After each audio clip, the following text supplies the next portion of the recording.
तो उससे आगे को सुनो कन्हैया। तो माँ पार्वती समझ गई कि ये भगवान शिव नहीं है, भगवान शिव तो जटाधारी है, ये तो असुर है। भगवती अंतर्ध्यान हो गई।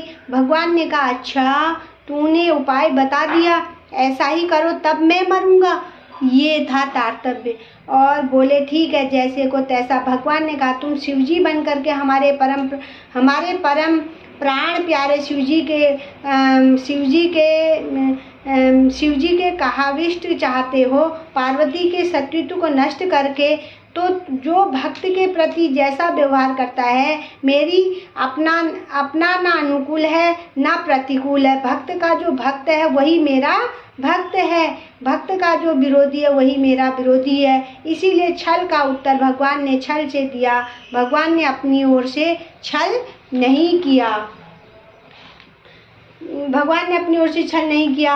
और दूसरी बात, भगवान ने छल नहीं किया, भगवान ने तो वृंदा की उच्च कोटि की शत्रुत्व का चरम फल उसे प्रदान किया। क्योंकि भगवान जी के पंचम स्कंद में लक्ष्मी जी स्तुति करते हुए कह रही हैं, हे भगवान, संसार के जितनी स्त्रियां हैं वो पातिव्रत धर्म का पालन ही इसीलिए करती हैं कि उनके पतिव्रत धर्म के पालन का उत्कृष्ट फल है आपकी प्राप्ति, जो वो पति रूप में स्वतः आपको ही पाना चाहती हैं। तो वृंदा का सतीत्व इतना उत्कृष्ट कोटि का है, तो सतीत्व का फल ही भगवान की प्राप्ति।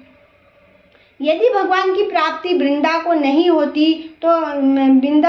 होती तो उसका धर्माचरण, पतिदूत धर्म का आचरण व्यर्थ हो जाएगा। और भगवान तो संपूर्ण जीवों के रूप में फल प्राप्त कर जीवों के कर्म फल प्राप्त करता है। राम झरोखे बैठ के सबका गुजराले, जाकी जैसी चाकरी वाको वैसा देही। तीसरी बात यह है कि भगवान ने वृंदा का कुछ अनिष्ट नहीं किया। इस दैत्य का कवच वृंदा का सतीत्व बन रहा था, तो भगवान ने कवच तोड़ा। भगवान ने क्या बुरा किया? भगवान ने कवच तोड़ा।